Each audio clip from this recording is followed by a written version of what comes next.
Քառօրյա պատերազմից հետո Հայաստանի տեղեկատվական տեխնոլոգիաների ոլորտի մասնագետներին համախմբեց մեկ գաղափար՝ ոլորտի արդիական ներուժը կենտրոնացնել Հայաստանի ռազմարդյունաբերությունն առաջ բերելու ուղղությամբ։ Մոտ 2 շաբաթ առաջ տեղեկատվական տեխնոլոգիաների ոլորտի 30 ձեռնարկության 200-ից ավելի մասնագետներն առաջարկը քննարկեցին Պաշտպանության նախարարության հետ և անցան գործի։ Տեղեկատվական տեխնոլոգիաների ձեռնարկությունների միության գործադիր տնօրեն Կարեն Վարդանյանն է քննարկումից հետո արված աշխատանքի ճակերտները բացում թույլատրելի սահմաններում։ Սկսեցինք աշխատել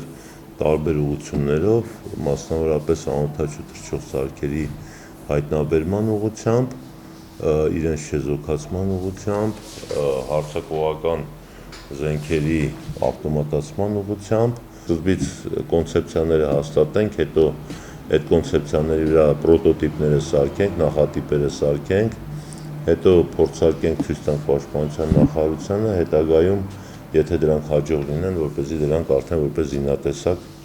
կարողանան զենք կամ զինատեսակ կարողանան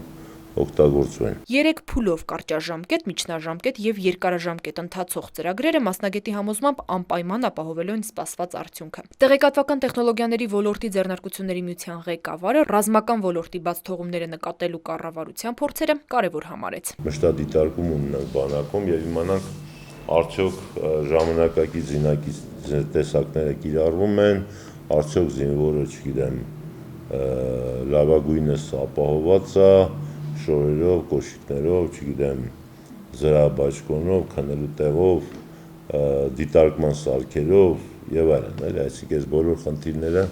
որպեսզի կարողանանք իսկապես մշտադիտարկենք։ Ամռանը զորացրվող զինվորների համար եւս առաջարկ ունեն։ Տեղեկատվական տեխնոլոգիաների ոլորտին տիրապետելու ցանկություն հայտնող զինվորների համար կազմակերպվելու են անվճար դասընթացներ։ Որ պետությունը եւս կմիանա, այսինքն իդեմս զինկոմիսարիատների այդ տղաներին մեր տեղը ցույց տալով կամ մեզ այդ տղաների տեղը ցույց տալով, որպեսզի մենք կարողանանք նրանց ուսումնական ծրագրեր առաջարկենք, ասենք օրինակ ծրագրավորում կամ տեխնոլոգիական որևէ ուսուցում եւ որպեսզի նրանք 4-6 ամիս այդ ուսուցումը անցնեն, հետագայում կարողանանք իրենց ներգրավենք մեր ձեռնարկություններում։ Հայաստանի ռազմարդյունաբերության ոլորտում ներդրում կատարելու առաջարկ ունի նաև Հայաստանի քիմիական ֆիզիկայի ինստիտուտը։ Գիտնականների ներուժի եւ արդեն գրանցած հաջողության մասին ինստիտուտի փոխտնօրեն Արկադի Հարությունյանն է պատմում։ Ժանգի լուծիչ նյութի արտադրություն են կազմակերպում, որակը եվրոպական երկրների արտադրողների հետ են համեմատում։ Հայ գիտնականների ստեղծածը ոչնչով չի զիջում։ Այսօր մենք ունենք արտադրանք, այսինքն ինովացիոն առաջարկություններ ունենք, որոնք Հայաստանի տնտեսությանը հաստատ պիտանի են։ Հայաստանի շուկան կարող ենք ապահովել ժանգի լուծիչ կոչվող նյութով, որը օգտագործում է ժանգոտած մակերեսները արտադրության, շինարարության, ծանր արդյունաբերության մեջ շատ օբյեկտներ կան, որտեղ կարիք կա այդ բանը, այդ գործը անելու։ Մենք պատրաստել ենք նյութ, որը ժանգը քերելու վերացնելու այդ ժանգի շերտը եւ հետագա կոռոզիան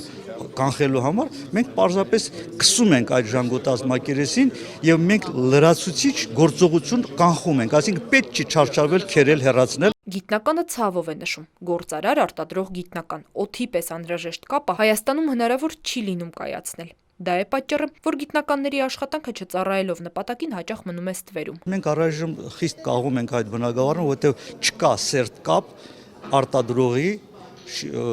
բիզնեսմենի եւ գիտնականի։ Մենք չենք կարող ասել ովքեր են տեղյակ մեր արտադրանքին կամ ովքեր գիտեն, որ այդպես արտադրանք կա։ Մենք փորձել ենք փոքր ուժերով, մեր ուժերով որոշակի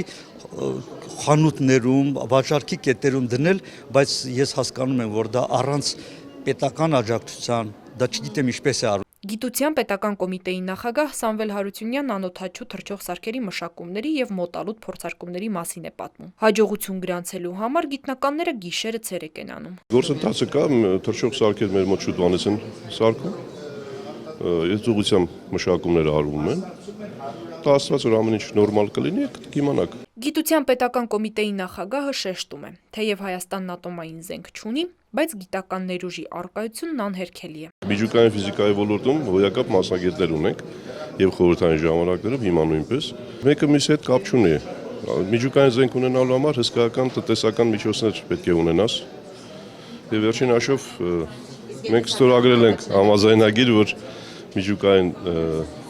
զենքերի արտադրությամբ չենք զբաղվելու, զբաղվել ենք խաղաղ աշխատանքով։ Նարեկ Գրիգորյան, Սևակ Սողոմոնյան, Առաջին լրատվական։